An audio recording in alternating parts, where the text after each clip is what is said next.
your CIGTV News update, community news, and weather forecasts. I'm Donna Bush. Bodden Town Primary is renamed the Theoline McCoy Primary School. Premier the Honourable Alden McLaughlin and one of Mrs. Theoline's sons, Kareth McCoy, unveiled the new sign bearing the name of the late educator and Bodden Town resident. It all happened on Tuesday. Family, friends, and school officials attended the ceremony where students sang and entertained those in attendance. It was an emotional evening for Mrs. McCoy's granddaughter, Faith Geely, who spoke at length about her grandmother. My grandmother, Theoline McCoy, was a humble person. She was not one for praise or accolades. She was a teacher from the old school, pun intended, and came from a generation of Caymanians who saw the opportunity to serve our islands as almost a sacred duty, and any benefits of self-advancement were simply a byproduct of that greater good. Many wonderful memories were shared of Mrs. Theoline McCoy by Minister for Education, the Honourable Juliana O'Connor-Connolly, and Minister for Health and Bodden Town MLA, the Honourable Dwayne Seymour. It's extremely exhilarating for the government, which I'm honoured and privileged to be a part led by our Honourable Premier, Alden McLaughlin, to be here this evening to celebrate and to remember a great, outstanding, formidable lady who's contributed invaluable to education in so many different aspects of her community, but most of all in her beloved Bodden Town. She made an indelible impact on my life, always coaching and preparing us for what was next. And I had no hesitation in moving forward with this renaming. Mrs. McCoy was an active member of the Bodden Town community. She was also one of the first trained school inspectors who formed the Education Department's first inspectorate team, assigned to all of the island's primary schools, including Cayman. Meantime, the RCIPS is reporting that Commissioner of Police, Mr. Derek Byrne, can now read direct accounts of the actions of police officers, including officers from the RCIPS, in the aftermath of Hurricane Irma in the British Virgin Islands back in 2017. He was presented with a copy of the Royal Virgin Islands Police Force book, Irma, a RVIPF perspective, by its author, the Force's Information Officer, Diane Leonard Drayton. On behalf of RVIPF Police Commissioner Michael Matthews, while accounts are mainly from officers of that force, included are accounts from the British Marines and officers from Britain, Bermuda, and the RCIPS who provided the needed help at that time. And Wilbur Welcome has been appointed Deputy Chief Officer with the responsibility of agriculture, lands, and administration within the Ministry of Education, Youth, Sports, Agriculture, and Lands. With over 7 years management experience under his belt in both the public and private sectors, Welcome holds a Bachelor of Science degree in accounting with a concentration in finance from North Carolina State University and earned his MBA at Campbell University. We're delighted that Mr. Welcome has joined our ministry, said Chief Officer Miss Satania Cacho. During his recruitment, Mr. Welcome demonstrated his competency and ability to develop and put in place a range of policies and strategies, and displayed a sound understanding of the role and responsibilities that come with it. We say congratulations to Wilbur Welcome. Turning now to stories making headlines at Radio Cayman, young Caymanians wanting to pursue a graduate studies in the United Kingdom have until early November to apply for the Chevening Scholarship. Funded by the Foreign and Commonwealth Office, the Chevening Scholarship offers financial support to outstanding individuals with leadership potential. Chevening is the UK government's global scholarship program that offers future leaders the unique opportunity to study in the UK. The Chevening Secretariat is now accepting applications for UK government scholarships to study in the UK until November the 5th. Head online to chevening.org/apply for more information. You're also encouraged to support young female culinary students by attending this month's second annual Women in White event. The Women in White Foundation is made up of 3 directors who have come together to form the foundation to do events to raise money towards culinary scholarships to send women off to pursue their dreams. That event takes place on October 26. Tickets can be purchased by going online at eventpro.ky. And we take a look now at community news from the Cayman Compass as they meet up with Elena Zavela and Kiana Herb, flamenco dancers extraordinaire, and guitarist Nathan Barrett Herrera, Zavela's husband, who have performed together for many years.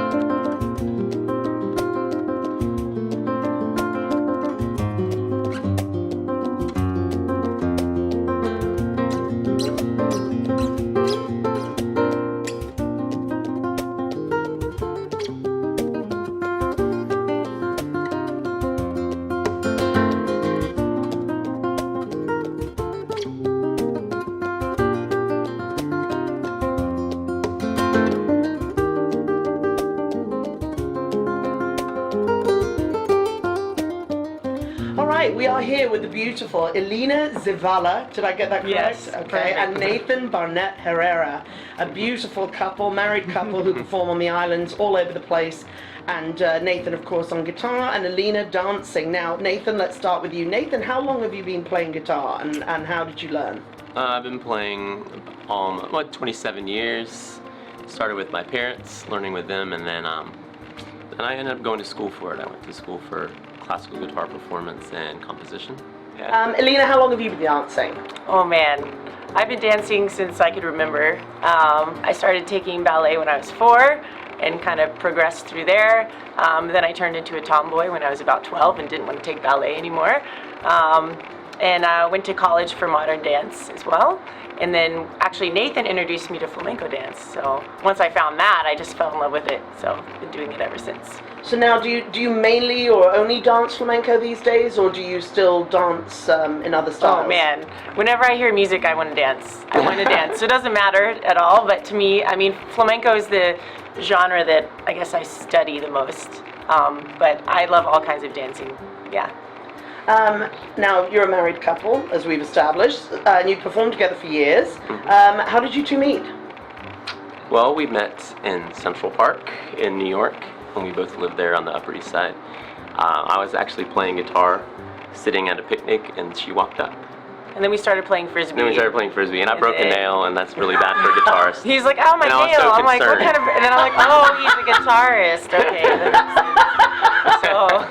That makes sense. So that's how it happened. Yeah. Oh, I broke a nail. I broke a nail. And yet the relationship moved It's forward. still, there is hope. Yeah, there is hope. You have traveled to Spain in the past. Do you perform in Spain, or is it more of an educational journey for you? Educational for sure. Like that, Spain is the heart of flamenco, so that's where we go to. I pretty much suck everything in that I can. All the classes, all the lessons, all the shows, and we go and see a lot of performances and get inspired. And you do a lot of It's workshops and a stuff. little bit of both. It was educational and performance, and hopefully within the next year I'll be doing a concert there with my new album, promoting my new album that's coming out in a couple months. What is the name of that new album, Nathan? It's a surprise. Oh, okay. I don't have a name He yet. doesn't know. And where can people see you two on the island? Well, we do our full flamenco show on Thursdays, usually at the Marriott. So they have a tapas night, and that's a full band. And then Nathan and I perform Tuesday nights at Coco Loba with a group as well. And I mean, you're all over the place. Yeah. There's So to speak. more gigs. So to speak. Yes. Okay. Weston on Mondays, Kimpton also on Wednesdays, Marriott on Saturdays and Fridays. But if anyone ever wants to have a party, I mean, we've done Spanish dinner parties Yeah, for we do people, a lot or of we do a private show, events, or it just depends on what. Wonderful. Okay, people so you want, are yeah. so you can be hired for private events. Oh yes, very much so, yeah. Wonderful. Oh well, it's been wonderful spending time with the two of you. Thank you so much for joining us. Thank you, Vicky. Thank you. Olé.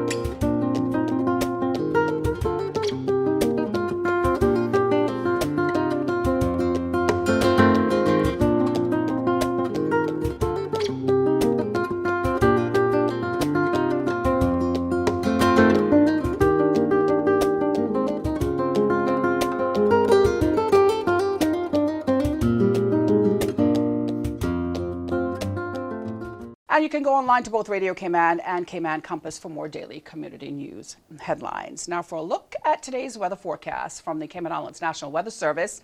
Light easterly winds and slight seas will continue across the Cayman area for the next 24 hours due to a weak pressure gradient across the Northwest Caribbean. Radar images show isolated showers in and around the Cayman area that are moving northwest.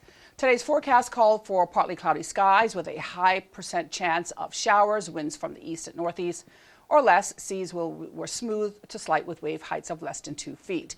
Meantime, the National Weather Service in Miami, Florida says a trough of low pressure located just offshore of the coast of southern Mexico in the Bay of Campeche is producing disorganized showers and thunderstorms. Gradual development is possible, and a tropical or subtropical cyclone could form later this week over the western or central Gulf of Mexico while the system is moving gradually northeastward. And you can go online to weather.gov.ky for the latest forecasts. You can also find more information on their Facebook page, or you can simply turn to the weather radio dial 107.9 FM.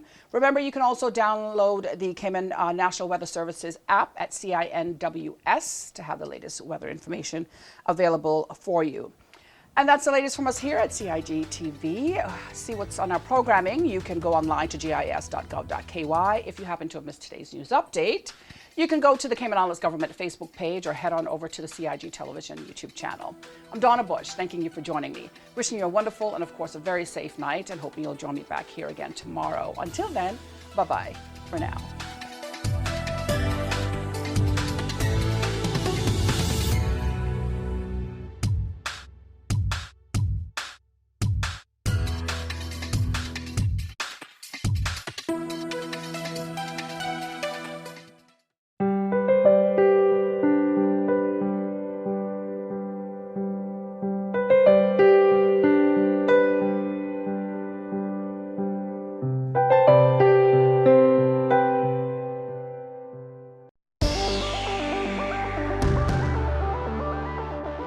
The Department of Environmental Health provides residential garbage collection services to an estimated 14,000 Cayman Islands households each week.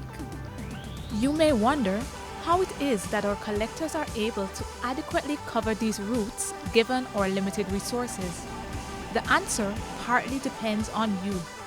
By making sure that your garbage is appropriately packaged and easily accessible to our collectors, you will aid the pickup process and ensure efficient garbage collections. Here are a few valuable tips that will steer you in the right direction. Place bagged garbage into your garbage container on the evening before your scheduled pickup day. Bags should weigh less than 40 pounds, and garbage containers should have a maximum capacity of 33 gallons. Our collectors will not collect garbage bags and bins that are too heavy. Only use garbage containers constructed from sturdy materials such as metal or plastic. Your garbage container must also have a tightly fitted cover and easy to grip handles. To avoid spillage and limit access to animals, we also recommend that you store garbage bins inside an enclosure. A single garbage enclosure should have minimum dimensions of 2 feet 6 inches by 2 feet 6 inches. All enclosures should be a minimum of 6 inches from the ground. Any enclosure that is higher than 3 feet tall must have a door. Our collectors are unable to collect the garbage if the enclosure is too high. Place garbage containers or enclosures at the front or side of the property in an area that is easily accessible to the collectors. Our collectors will not pick up any items that are outside the trash container. Please remember to return garbage containers to the enclosure or its original position as soon as possible after collection has taken place. Avoid placing the following items in your household garbage containers: construction and demolition debris, vegetative and household hazardous waste, bulk waste items, hot coals, and grease. You may bring these items to the Georgetown landfill, which is located at Seymour Drive and open from 7:30 a.m. to 6:30 p.m. Monday to Saturdays. You can also take small quantities of garbage to the 24-hour drop-off site located at the entrance of the landfill.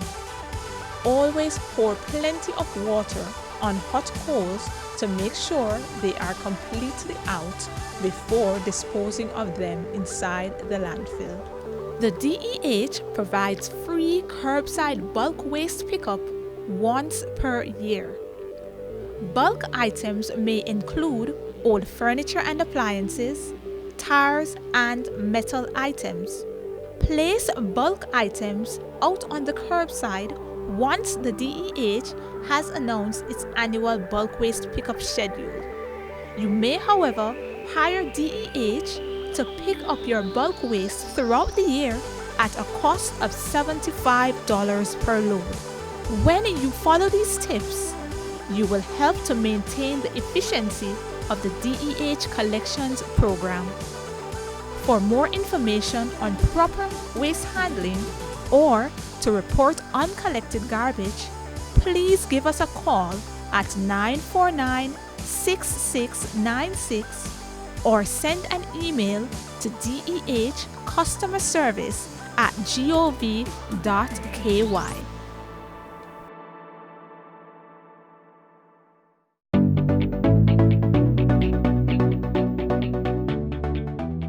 I'm Jody Ann Powery. I'm the Police Media Officer with the RCIPS, and I'm here to give you some crime prevention tips on how to best protect your property. The first thing that we want to discuss is our points of entries. Let's start with the front door, and then we'll move on to the windows and the back doors or sliding glass doors. The first thing to consider is the front door. This particular front door has 2 deadbolt locks. One of these deadbolt locks are properly carpentered and the other is not. When your door is properly locked, you'll hear a click at the end and the deadbolts are not able to move. If it is slightly opened, then you can push the deadbolt back without having any restrictions. I'll now proceed to show you what your lock should look like when it is properly locked.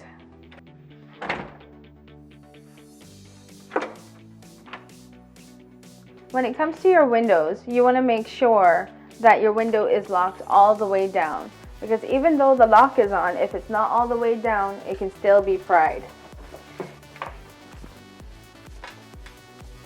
The proper way to lock the window is to make sure that the window goes all the way down to the seal and then you pull across the lock. When you have a sliding glass door at home, you want to make sure that you have secondary locking devices in addition to the lock that comes with the door. One of those can be a simple piece of wood that's jamming the doorway.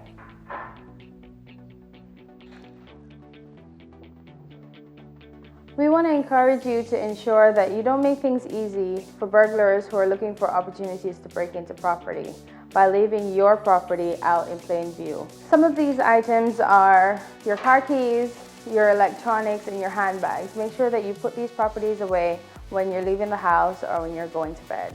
When you're going camping or if you're taking your family on a trip, you want to ensure that your property has some sign of life. This can be done by leaving a light on or putting timers on your lights. And we want to ensure that our family homes are safe. In order to do so, we encourage that people take the proper precautions by starting up neighborhood watches or encouraging family members or persons they trust to check on their properties while they're away.